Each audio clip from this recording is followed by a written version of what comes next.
चलो फ्रेंड्स, आज फिर सुनाता हूँ आपको महाभारत की कहानी भीष्म पितामह के 5 चमत्कारी तीर। यह बात उस समय की है जब कुरुक्षेत्र में कौरवों और पांडवों के बीच युद्ध चल रहा था। पितामह भीष्म कौरवों की ओर से युद्ध लड़ रहे थे, लेकिन कौरवों के सबसे बड़े भाई दुर्योधन को लगता था कि भीष्म पितामह पांडवों को नुकसान नहीं पहुंचाना चाहते हैं।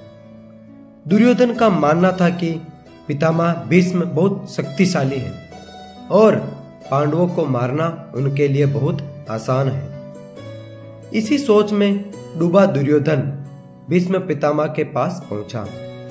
दुर्योधन ने पितामह से कहा कि आप पांडवों को मारना नहीं चाहते हैं, इसीलिए आप किसी शक्तिशाली हथियार का इस्तेमाल नहीं कर रहे हैं।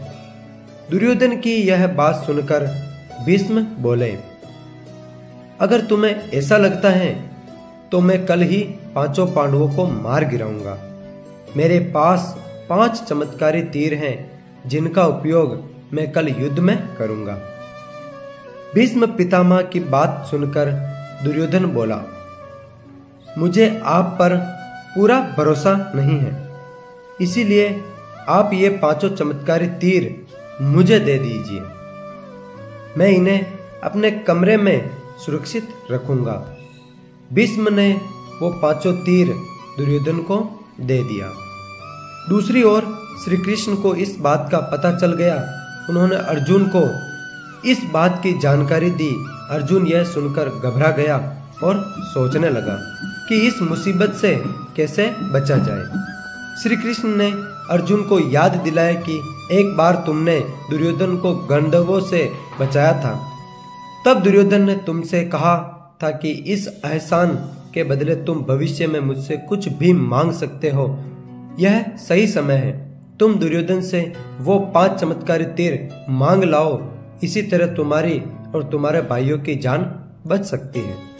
अर्जुन को श्री कृष्ण की सलाह बिल्कुल सही लगी। उसे दुर्योधन का दिया वचन याद आ गया। ऐसा कहा जाता है कि उस समय सब अपने दिए गए वचन जरूर निभाते थे। वचन तोड़ना नियम के खिलाफ माना जाता था।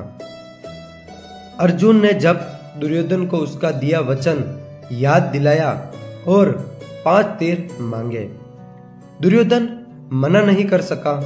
दुर्योधन ने अपना वचन निभाया और वो तीर अर्जुन को दे दिए। इस तरह श्री कृष्ण ने अपने भक्त और पांडवों की रक्षा की। तो फ्रेंड्स, मिलते हैं इसी के साथ अगले नेक्स्ट वीडियो में। तब तक के लिए जय हिंद, जय भारत।